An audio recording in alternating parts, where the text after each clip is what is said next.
Bon ok, aujourd'hui je suis à Paris, c'est assez exceptionnel, je suis avenue d'Enfer Rochereau chez Frison Scooter. Ils font que de l'électrique, du scooter, il y a des petites motos aussi sympas en équivalent 125 cm3 et je suis ici pour ce Fellow FW06. C'est un scooter équivalent 125, le moteur développe... C'est bon le chien, on l'a tué? Oh là là, carrément il roule par terre. Là c'est bien, le trottoir est plus propre comme ça. Super. Donc je disais, je suis là pour ce Fellow FW06, on peut pas le rater, hein, surtout ici dans ce coloris vert pétant. Il est incroyablement dépouillé ce scooter. On a une roue de 14 pouces à chaque extrémité. À l'avant, le pneu fait 110 de large, c'est des CST CM-TR précisément, donc 110 de large à l'avant, 140 de large à l'arrière. Entre les deux, on a mis un moteur qui développe 5 kW avec une batterie d'une capacité de 5,5 kWh. Le moteur, il a une puissance maxi de 10 kW, on va voir après pourquoi c'est important. L'ensemble pèse 125 kg et la selle est à 800 mm de haut. Et j'ai pas trouvé la donnée de la largeur du cadre, mais c'est quasiment un vélo, le truc. Excellent, excellent. Un point important à préciser, c'est que c'est pas un moteur dans la roue, hein. Ça c'est juste une flasque, c'est un peu comme une roue lenticulaire. Le moteur, il est ici, il n'est pas embarqué, c'est important parce que ça fait moins de poids non suspendu et on a une transmission par courroie, ce qui est très bien pour le silence et ce qui n'est pas le cas sur tous les véhicules électriques. On se souvient notamment de la Pur Sang où il y avait une transmission par chaîne assez bruyante. Ce véhicule, il est proposé à 7 300 € et en ce moment il y a une réduction de 300 €.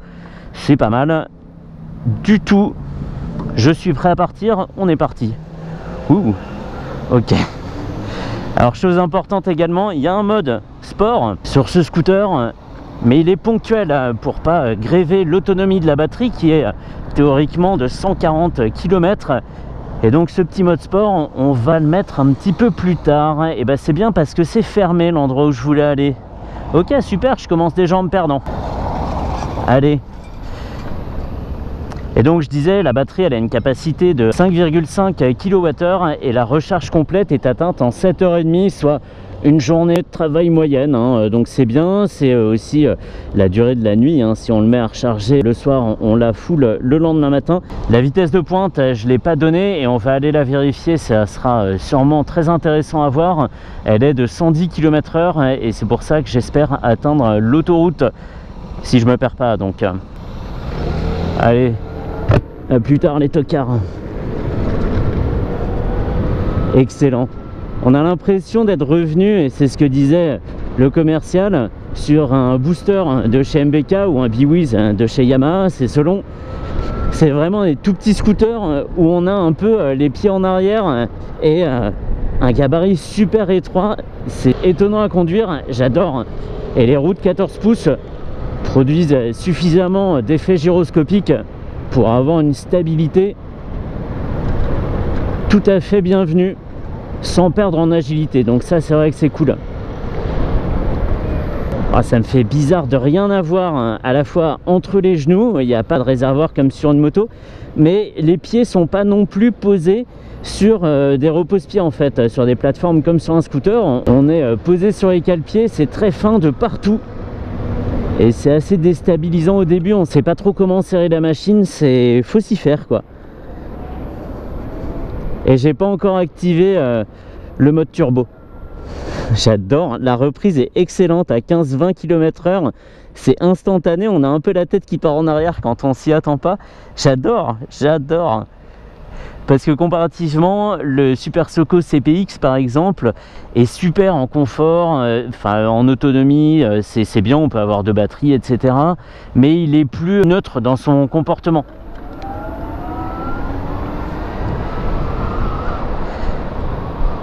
Et là on a vraiment la pêche, le top du top étant le Gogoro 2. C'est des scooters qu'on avait en libre service à Paris il y a quelques années et ça c'était vraiment des petites fusées quoi.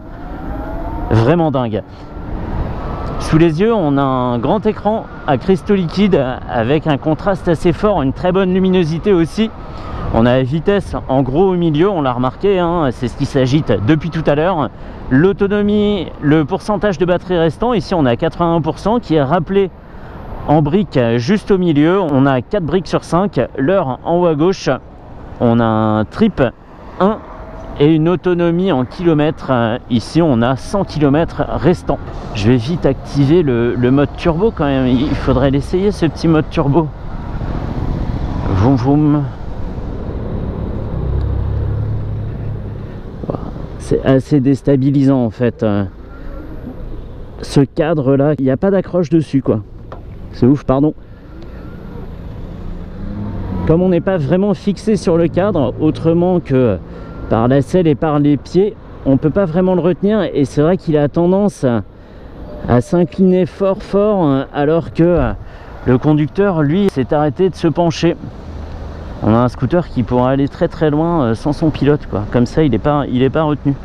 C'est très bizarre à expliquer hein. Je sais que c'est un peu confus, mais c'est pour dire qu'il y a un petit temps d'adaptation. On va se prendre un feu là et on va mettre le mode là je peux le mettre par exemple. Oh punaise, ouais d'accord, ok ouais. J'aime bien aussi le côté ludique de ce mode turbo, c'est que ça fait un peu comme les jeux vidéo ou la Formule I maintenant en compétition, où on a des boosts en fait. C'est comme si j'avais ramassé un boost ou roulé sur des flèches et d'un coup comme ça. Excellent. Alors c'est bien quand on est dans une situation un petit peu critique et qu'on veut se dégager et qu'on a passé le moment où le couple est maximum. Là on peut vraiment s'en aller tranquillement. DS sympa, DS du président. La selle est assez ferme hein. Je ne crois pas m'être enfoncé dedans, c'est un petit bout de bois. C'est pas gênant parce que l'ensemble est bien suspendu et on n'a pas trop de remontées désagréables dans le postérieur, donc c'est bien, c'est pas sec et donc on passe pas notre temps à trembloter comme ça. Et d'ailleurs ça s'entend dans ma voix qui ne chevrotte pas une seconde. Et là j'adore, je trouve ça génial, c'est un power up en fait ce petit bouton. S'il pouvait lancer des carapaces, ça serait pas mal aussi. Boum, carapace rouge dans ta tronche. Non, je passe pas à gauche.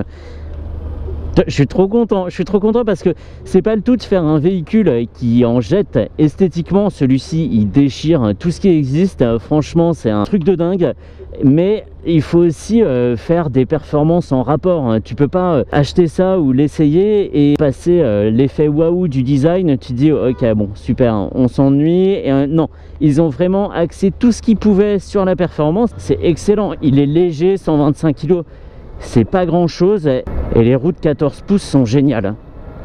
Ça permet aussi d'avaler plus facilement les obstacles. On passe, attends, on va essayer de pas taper la GoPro dans la benne. On passe les obstacles de façon plus confortable qu'avec des roues de 12 ou 13 pouces. C'est beaucoup mieux. J'adore, tu mets des petits coups de gaz et c'est comme ça. Je suis obligé de faire le bruit parce qu'il n'y en a pas. Mais s'il y avait un bruit, ça serait exactement ça. Boost. J'adore. 7000 €, c'est un petit peu cher, c'est vrai. C'est quasiment 2 fois le prix d'une Super Soco TC par exemple. Alors j'allais dire l'électrique c'est cher pour l'instant, c'est pas vraiment une excuse. Celui-ci est franchement bien foutu. Il n'y a pas grand chose à lui reprocher. Tout est bien mis en valeur. Ce qu'il faut cacher, on l'a caché. C'est pas évident dans un cadre aussi fin et aussi dépouillé. Bah attends, t'es fou, je vais te mettre un coup de boost dans ta tronche toi. Mais eux ont réussi et le résultat est top. Seul petit bémol, sur les commandes, le bouton on doit le rappeler soi-même, hein. On doit le remettre en position médiane. On peut pas rappuyer dessus pour qu'il se coupe comme sur une moto classique. Je sais pas pourquoi ce Komodo est comme ça, mais c'est pas très agréable parce que des fois au lieu de repasser au milieu, on repasse à gauche ou à droite, donc ça fait clignoter dans les deux sens. C'est pas génial. À part ça, franchement génial. Je l'ai pas dit non plus, mais il y a une assistance au démarrage en côte. Il y a un hill holder qu'on peut désactiver, où le scooter ne reculera pas quand on le laisse sans frein. Allez, boost. J'adore. Je crois que si je roulais là-dessus, à chaque fois que j'appuierais sur le bouton, je dirais boost. C'est génial parce que ça vient de me rappeler un souvenir, et pour les gosses des années 80 ça évoquera quelque chose. C'est le Turbo Boost de K2000, c'est exactement pareil. Alors moins énervé, hein, parce qu'on saute pas au-dessus des voitures qui font barrage sur la route, hein, ou au-dessus des voies ferrées. Mais c'est exactement ça. Quitte, turbo boost. Alors toute raison gardée dans la limite des capacités de ce moteur. Mais c'est exactement ça, c'est le fait d'appuyer sur un bouton en plus du gaz voilà, qui participe à toute cette bonne ambiance à bord. J'adore. Hop, pardon. Il a klaxonné. Les cale-pieds sont hauts en fait, voilà, c'est ça qui me trouble aussi, c'est que du coup tout est assez haut sur la route, les pieds compris, et ça fait que le poids est forcément au perché, et on pivote beaucoup du haut en fait. On pivote, comment l'illustrer, bref,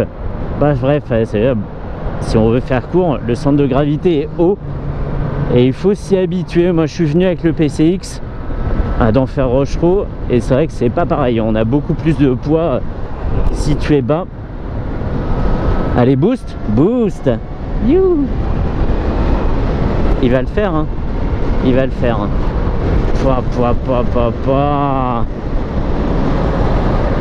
Là j'ai plus l'impression d'être sur un scooter équivalent 125 cm3, sachant qu'il pourrait être plus puissant que ça, hein. Il pourrait faire 7 kW, mais même déjà avec ces 5 kW il se débrouille très très bien. Waouh. Et j'exagère même pas, hein, j'ai juste parlé les sensations. Et c'est, voilà, là on va arriver sur l'autoroute, donc je booste, hein, tout ce que je peux, et c'est fait pour ça. Et je suis pas ridicule dans le trafic, une petite balle de guerre. Allez, là je suis à boost à fond, je relâche le boost et la vitesse de pointe diminue. Donc on va le garder pour vraiment tirer tout ce qu'il a, et on va éviter de trop doubler par la droite. On va essayer d'en tirer la quintessence de ce scooter. Allez, je baisse la tête, hein, je suis en position aéro. Bah c'est pas ridicule, hein. Allez, allez, 128, 130,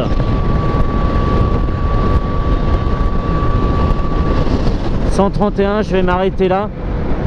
Incroyable. Alors c'est vrai que en mode normal, là je suis à fond, on est retombé, on s'est stabilisé, on est à 97 km/h. Donc pas ridicule non plus, hein, même sans user du mode boost, on sera pas ridicule sur un axe à 80 ou 90. On n'aura plus beaucoup de ressources pour doubler ou voilà, se dégager de quelqu'un qui serait un peu trop proche derrière. Remarque typique de région parisienne, ça. Mais franchement, il est déjà bien de base, mais le mode boost c'est un tel plus. Ils auraient dû faire le bouton en rouge, un bouton à part en rouge, genre comme ça au bout du doigt, avec limite un petit signe danger dessus ou un truc comme ça. Ça aurait été encore mieux, ça aurait bien collé au personnage. Et je l'ai pas dit, mais là on a vu que la clé était dans le contacteur, mais c'est un démarrage sans clé, c'est juste que pour l'instant il n'y a pas de pile dans la télécommande. Voilà. Je vais me refaire une insertion dynamique et on aura fini. Alors je sais pas du tout ce que j'ai raconté dans la vidéo, parce que j'ai été trop grisé par les sensations. Ce truc est dément. Gros avantage de vivre à Paris et d'avoir des distributeurs comme Frison Scooter pour trouver des produits de niche comme ça, des tout nouveaux produits. Et là mais je suis refait quoi. Ah, j'ai le sourire pour la journée. Le Fellow FW06, faut se souvenir de ce nom, parce qu'ils ont fait un énorme travail trop bien. Ils n'ont pas cédé à la facilité avec un moteur embarqué dans la roue. Ils ont fait des choses vraiment pertinentes. Alors il n'y a personne derrière, on va faire un démarrage avec le mode boost activé, il n'y a personne derrière, hein. Ok, alors boost, le petit S s'est mis sur le tableau de bord. Allez, c'est parti, 60 déjà, 80, 90, 100. On est bon, on est bon. Alors on n'est pas au niveau évidemment de la complètement folle 0 FXE 7.2, mais franchement ça fait déjà très bien le job pour une fraction du prix, hein, pour le coup. Même si celui-ci est 2 fois plus cher qu'une Super Soco, c'est quand même 2 fois moins cher qu'une 0. Donc franchement, alors ça c'est Trop bien, trop bien. C'est pas tout de vendre un scooter en disant le nôtre est super péchu, super machin et tout, parce que chacun son point de vue. Après tout, si t'as pas vu autre chose, le premier véhicule électrique il te paraît démoniaque, évidemment. Mais celui-ci est tout à fait justifié. J'ai adoré chaque seconde de cet essai. Il n'y a que la selle dure et ce petit bouton de clignotant qui sont des petits bémols, mais des tout petits bémols à côté de tout le reste.